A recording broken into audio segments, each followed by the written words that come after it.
ഇടക്കൊള്ളയ്ക്ക് ഇരയായവർ പണം തിരിച്ചു ചോദിക്കുമ്പോൾ വ്യാജ പരാതി നൽകുകയാണ് തൃശൂരിലെ തട്ടിപ്പുകാരനായ സ്കൂൾ മാനേജർ വി.സി. പ്രവീണിന്റെ പതിവ്. വീട്ടിൽ അതിക്രമിച്ചു കയറി കയ്യേറ്റം ചെയ്യാൻ ശ്രമിച്ചു എന്ന പരാതിയിലാണ് അധ്യാപകർക്കെതിരെ നൽകുക.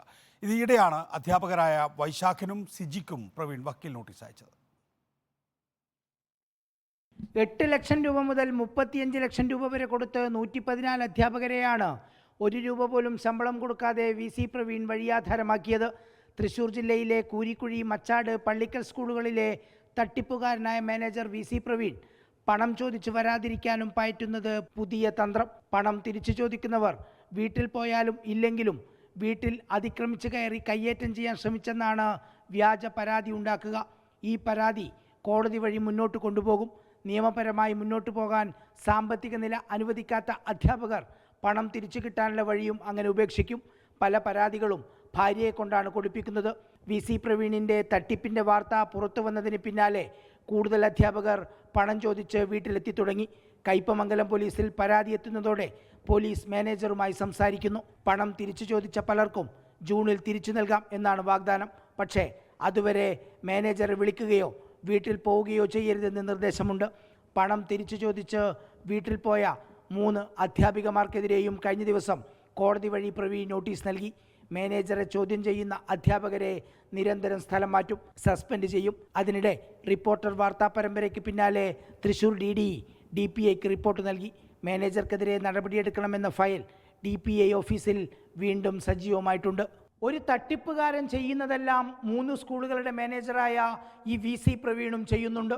അതുകൊണ്ടാണല്ലോ 2009 തുടങ്ങിയ തട്ടിപ്പ് റിപ്പോർട്ടർ SIT വാർത്താ പരമ്പര വരെ വി.സി. പ്രവീണിന് തുടരാനായതും. Reporter TV Prasad, in reporter, Thiruvananthapuram.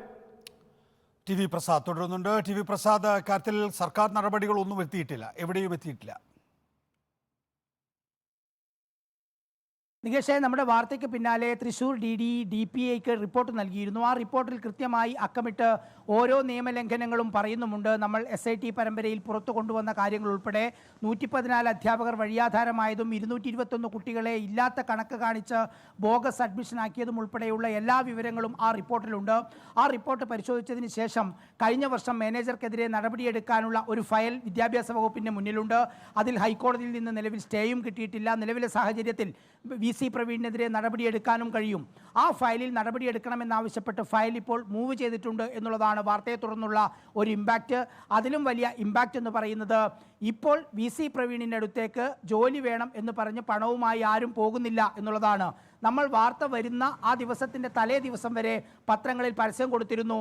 Koorikkuzhi, Machad, അതുപോലെ തന്നെ പള്ളിക്കൽ എന്നീ സ്കൂളുകളിൽ അധ്യാപകരെ ആവശ്യമുണ്ട് എന്ന് പറഞ്ഞ്. ഒരുപക്ഷെ നമ്മൾ ഈ പരമ്പര കൊടുക്കാൻ വൈകിപ്പോയിരുന്നുവെങ്കിൽ ഈ അധ്യയന വർഷം വീണ്ടും നിരവധി അധ്യാപകർ കുടുങ്ങിപ്പോയനെ എന്നുള്ളതാണ് അവിടെയുള്ളവർ പറയുന്നത്. നികേഷേ, ഇതിൽ നിയമപരമായി എങ്ങനെയൊക്കെ നിയമത്തെ ദുരുപയോഗം ചെയ്യാൻ കഴിയും അതെല്ലാം ചെയ്തുകൊണ്ടാണ് ഈ വി.സി. പ്രവീൺ മുന്നോട്ട് പോകുന്നത്. അതായത് പണം കിട്ടാനുള്ളവർ വീട്ടിലേക്ക് പോകുമ്പോൾ ഭാര്യയ്ക്കും അതുപോലെ തന്നെ ഈ ഭർത്താവിനും നേരെ അതിക്രമം അഴിച്ചുവിടുന്നു എന്ന രീതിയിലാണ് പരാതി കൊടുക്കുന്നത്. അതിന് തയ്യാറായി അവിടെ ചില അഭിഭാഷകരുമുണ്ട് എന്നുള്ളതാണ്. നിരന്തരം കൊടുക്കുന്നത് കള്ളപ്പരാതിയാണെന്ന് അറിഞ്ഞിട്ടും ആ അഭിഭാഷകർ വി.സി. പ്രവീണിനെ സഹായിക്കുകയാണ്. ഏറ്റവും അവസാനം വാർത്ത പുറത്തു വന്നതിന് ശേഷം 3 അധ്യാപികമാർ അവിടെ പണം ചോദിച്ചു പോയി.